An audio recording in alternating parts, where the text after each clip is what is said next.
Good morning, class 7th. So in the previous class we have started chapter number 14, that is the story of cricket. जो cricket की हम जो इतिहास पढ़ रहे थे कि how the cricket had emerged, किस तरीके से उसका आगमन हुआ या कहाँ पहले खेला जाता था. And we get to know that it is an integral part of the sports healthy life which amuse ourselves. हमें amuse करता है cricket and it is as historical perspective. इसका बहुत ही ज्यादा historical perspective भी है. Now we will start from page 136 today. The paragraph above. First, the historical reason behind both these oddities, cricket was the earliest modern sports team to be codified. मतलब cricket एक ऐसा historical game है जिसे पहली बार codified एक बहुत ही ज्यादा अच्छी पहचान मिली है क्रिकेट को. The first written laws of cricket, cricket के जो लॉज लिखे गए थे were drawn up in 1744. They stated, उसमें ये लिखा हुआ है, they stated, the principal shall choose from amongst the gentlemen present 2 umpires who shall absolutely decide all dispute. Dispute मतलब लड़ाइयां, मतलब 2 टीम होगी और उनमें 2 एम्पायर होंगे. आपने देखा होगा 3 एम्पायर होते हैं. Third umpire is behind the screen और वो ही उसके जितने भी रिजॉल्व करेंगे, उनकी जो लड़ाइयां हैं वही रिजॉल्व करेंगे. The stump must be 22 inches high and the bail across them 6 inches. जो stumps है वो 22 inches high होनी चाहिए और जो बेल है, बेल जो छोटी छोटी आपने उसमें गिल्लियां जो लगी हुई होती है उसे बेल कहते हैं, वो कितनी होनी चाहिए? 6 inches की. The ball must be between 5 and 6 ounces. जो बॉल होनी चाहिए that must be between 5 and 6 ounces. And the 2 sets of stumps 22 yards. और 2 सेट्स होने चाहिए स्टम्प्स के जो 22 यार्ड्स, मतलब जो स्पेस होना चाहिए वो 22 यार्ड्स का होना चाहिए पिच पर. The world's first cricket club was formed in Hambledon in the 1760. जो फर्स्ट क्रिकेट क्लब बना था वो हैम्बल्डन में बना था in 1760. And the Marylebone Cricket Club MCC was founded in 1787. You must remember these dates. आप लोगों को ये dates remember रखनी है. During the 1760 and 1770s, it became common to pitch the ball through the air rather than roll it along the ground. मतलब उन्होंने ये देखा कि उसे नीचे रोल करने की बजाय उसे फेंकने में ज्यादा क्या मजे या ज्यादा प्रॉब्लम नहीं होती है.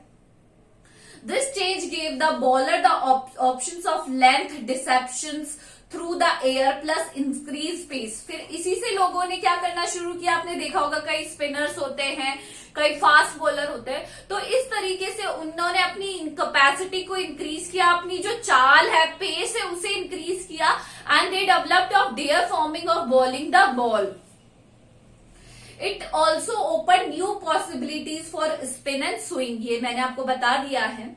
इन रिस्पॉन्स, जब रिस्पॉन्स में batsman had to master timing and shot selection, और जो रिस्पॉन्स में उसको क्या करना होता है, बैट्समैन को शॉट सिलेक्शन करना है, 6 मारना है, 4 मारना है, किस साइड में मारना है, बाउंड्री की तरफ मारना है. One immediate result was the replacement of the curve bat with the straight one. But उस टाइम पे एक immediate replacement हुआ किसका? जो कर्व बैट था ना, वो जो मैंने आपको बताया था कर्व हॉकी स्टिक जैसा बैट, वो चेंज हो गया था स्ट्रेट बैट में, जो कि आज हमारे पास है. The weight of the ball was limited to between 5.5 to 534 ounces. Weight उसी के बीच में वेरी करता है. And the width of the bat 4 inches, और 4 इंच का बैट होता है. In 1774 the first leg before law was published. Also around this time a third stump became common, और उस टाइम पे थर्ड स्टम्प भी बन गया था, कॉमन बन गया था. By 1780 3 days had become the length of a major match. उस टाइम पे 1780 तक 3 दिन का लेंथ ही सबसे ज्यादा टेस्ट मैच के लिए माना जा रहा था. And this year also saw the creation of the first 6 seam cricket ball. समझे? If you look at the games equipment, अगर आप देखें गेम के जो औजार होते हैं, इक्विपमेंट होते हैं, you can see how cricket both change with the changing times and yet fundamentally remain true to its origin in rural England. But उसकी जो changes हुए हैं उसका origin कहाँ से है? जो पुराना इंग्लैंड था वहां से ही इसका origin है, रूरल, ग्रामीण. Cricket most important tools are all made of natural pre industrial metals, मतलब नेचुरल तरीकों से बनाया जाता था पहले. इंडस्ट्री में उसका प्री इंडस्ट्रियल मटेरियल, जो रॉ मटेरियल होता था उनका यूज करते हुए उनके जो इक्विपमेंट्स थे वो बनाए जाते थे. The bat is made with leather, twine and cork. जो बैट था वो बनता था लेदर, ट्वाइन और कॉर्क से. Even today, both bat and ball are handmade, not industrially manufactured. आज भी जो बैट और बॉल है वो खुद ही हाथों से हैंडमेड है, not they are industrially manufactured. The material of the bat change slightly over time. जो मटीरियल है बैट का वो धीरे धीरे टाइम के साथ एडवांस होता गया या चेंज होता जा रहा है.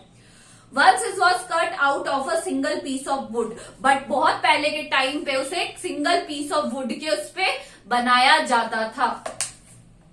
Now it consists of two pieces, the blade which was made out of the wood of the willow tree. अब दो पार्ट्स में डिवाइड है. जो ब्लेड वो बनती है विलो ट्री से, and the handle which is made up out of the cane that became available as European colonists and trading companies establish themselves in Asia. ठीक है, वहां पर ये पाया जाता है.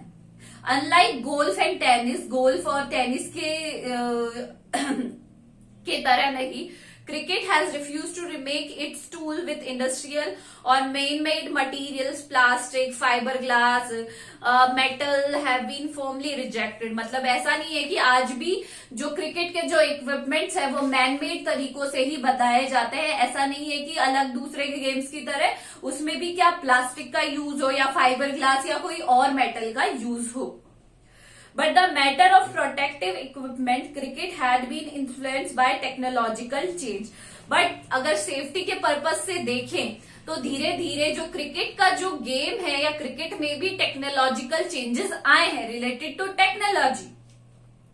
The invention of vulcanized rubber led to the introduction of pads in 1848. जो वो पैड्स पहनते हैं गार्ड के लिए, गार्डिंग के लिए, अपने आप को बचाने के लिए, वो इंट्रोड्यूस हुए इन 1848. And protective gloves soon afterwards, उसके बाद ग्लव्स के लिए, क्योंकि बॉल से बहुत ज्यादा चोट लग जाती है कई बार. And the modern game would be unimaginable without helmets. अब और बिना हेलमेट के भी आज का जो गेम है क्रिकेट का, इट इज अनइमेजिनेबल.